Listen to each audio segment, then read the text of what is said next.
നമസ്കാരം. ജാതക കഥകളിലെ 73-ാമത്തെ കഥ ബുദ്ധിമാനും അതിബുദ്ധിമാനും. ബോധിസത്വൻ ഒരു കച്ചവടക്കാരൻ്റെ മകനായി ജനിച്ചു. പിതാവ് ആ കുഞ്ഞിന് ബുദ്ധിമാൻ എന്ന് പേരിട്ടു. പ്രായമായപ്പോൾ മറ്റൊരാളുമായി ചേർന്ന് അവൻ കച്ചവടം തുടങ്ങി. പങ്കുകാരൻ്റെ പേര് അതിബുദ്ധിമാൻ എന്നാണ്. നാട്ടിൻപുറങ്ങളിൽ നിന്ന് ചരക്കുകൾ വാങ്ങി ശേഖരിച്ച് നഗരത്തിലെത്തിച്ച് വിൽക്കുകയാണ് പതിവ്. നല്ല ലാഭമുള്ള കച്ചവടം. വർഷാവസാനമായി. ലാഭം പങ്കുവയ്ക്കാൻ അവർ ഒത്തുചേർന്നു. അപ്പോൾ അതിബുദ്ധിമാൻ പറഞ്ഞു, എനിക്ക് 2 വീതം വേണം. അതെങ്ങനെ?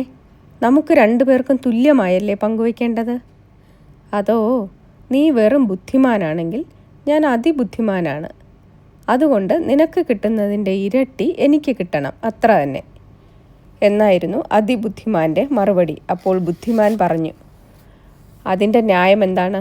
നാം തുല്യമായല്ലേ പണം മുടക്കിയതും അധ്വാനിച്ചതും. അപ്പോൾ ലാഭവും തുല്യമായല്ലേ പങ്കുവയ്ക്കേണ്ടത്?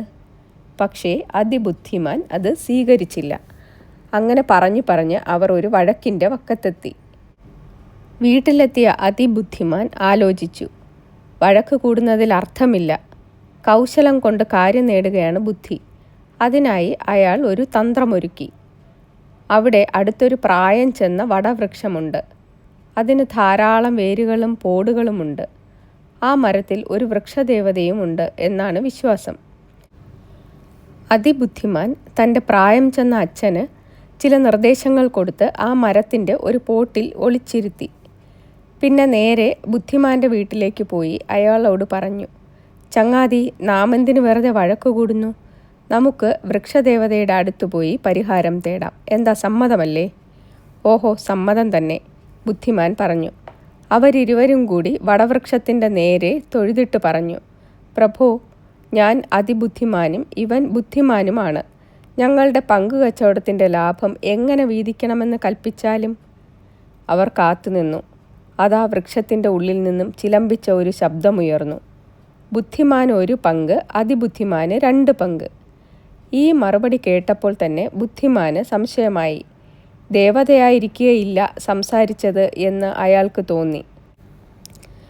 അയാൾ വൃക്ഷത്തിൻ്റെ ചുവട്ടിൽ കരിയിലയും ചുള്ളിക്കമ്പും മറ്റും കൂട്ടിയിട്ട് തീ കത്തിച്ചു. ഇത്തിരി നേരത്തിനുള്ളിൽ പുകയും തീയും പടർന്നു പൊങ്ങി. അപ്പോൾ വൃക്ഷത്തിൻ്റെ ഉള്ളിൽ നിന്ന് തീ പിടിച്ചു പൊള്ളിയ ഒരു വൃദ്ധൻ നിലവിളിച്ചുകൊണ്ട് പുറത്തേക്ക് ചാടി. അയാൾ കോപത്തോടെ മകനെ ശകാരിച്ചു. വിഡ്ഢി, നിനക്ക് അതിബുദ്ധി പോയിട്ട് സാമാന്യ ബുദ്ധി പോലുമില്ല.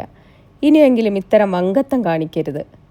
അതോടെ ഇളിഭ്യനായ അതിബുദ്ധിമാൻ ലാഭം തുല്യമായി പങ്കുവയ്ക്കാൻ സമ്മതിച്ചു. നന്ദി.